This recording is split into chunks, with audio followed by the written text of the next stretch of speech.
we have got a friend in the house, my girl. I'm so excited about this today, Miss Vanessa Cruz. What's up, sis? Hello. Hey, how are you? I'm doing great. I'm so happy to be here. We are excited too. Yeah, we are so happy to have you with Yeah, us. and the fact that it's with two of some of my favorite people in the world is Come pretty on. cool. Well, I appreciate that because I think you're pretty awesome, sis. Thank you. I cannot wait just to hear about what you feel are some of your leadership woes because I think you lead like everything so well. I'm like, does she even have a woe? I mean, girl, you just radiate perfection. But we about to break into the things that are so perfect. What's up? What are some of the things right now as a leader, Vanessa, that you're just like, wow, here's some woes in what I do? First, actually, before we get into that, what do you do?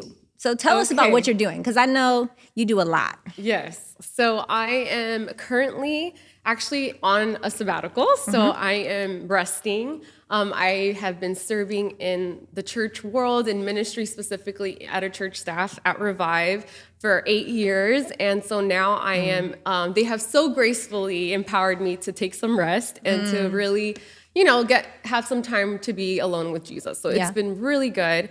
On top of that, I am also a mental health specialist, which is technically my role. So I am a therapist for kids in the community, specifically here in the Long Beach area. And so I get to walk with kids specifically in the clinical side. So with depression, anxiety, suicide, all those eating disorders, all the things that come out of our symptoms and behaviors on the day-to-day basis. So that is what I do right now. You're a rock star, sis. Seriously, I really admire you. I admire just your commitment to serving people, and you do it with such joy. And that's what I mean. I'm just like, it's the joy you radiate. I know it's not without obstacles, but girl, you make it look easy. You make it look easy. It's not. It's not. Okay. So you are out there leading. You have been for what? Since when did you start leading? Like, especially here at Revive. Well, it depends what you mean by leading. That's the question, right? Okay. All right.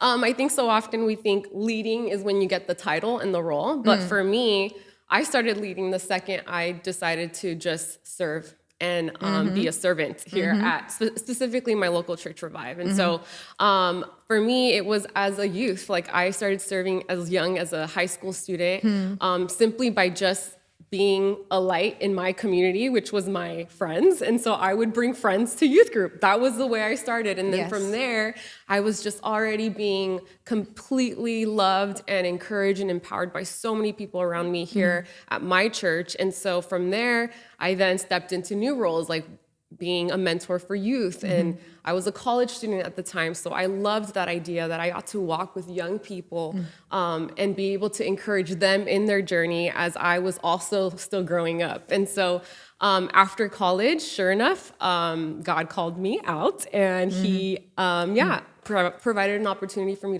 to officially be on staff at Revive. And that's when I had the quote unquote role as the director of youth ministries. And so I've been, ever since then, I haven't stopped. So I stopped this month, like January. So anyways, now it's kind of like a very interesting season I'm in. You know, you stopped, but we were meeting with April, and one of the conversations we were having is for leaders to lead, we have got to first know how to lead ourselves, okay? That's so good. And so I'm just also proud of you again as your friend that you've taken this time to say, look, I need to do a wholeness assessment, figure out how I'm doing emotionally, how I'm doing mentally, how I'm doing spiritually, how's my character, how's my marriage. I think this is so key.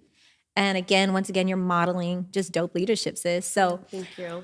all right, let's get into it. Leadership woes. What has been some leadership woes that have kind of tripped you up? Talk to me. Oh man. So I love that honestly, my pastor is here, so that's kind of fun. And something we've actually had conversations about in the past and something I've been seeing pretty consistent. And just to be clear, it's not in this season and it's not recent, but it's been pretty consistent in a lot of my conversations and I have seen it firsthand and I've actually experienced it, is this, for me as a female leader, I think so often we can be stereotyped to have to not only do the admin role, but also be the face of it all. Hey. And so often, especially at least I am limited in that I've been in the leadership capacity at a church where, so often, and when I talk about the church, I'm talking about the Big C church, right? Where so often the female leaders have to do A, B through all the way through Z.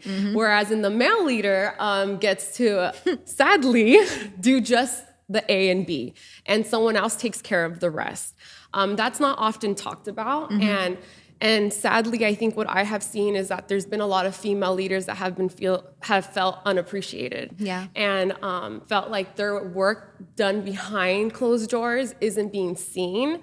And sadly, we applaud the face, we applaud the stage, we applaud the person that's communicating.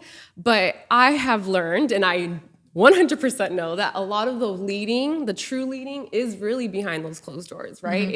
It's the planning, it's the coordinating, it's the having the conversations, it's pulling the people in to be part of something bigger.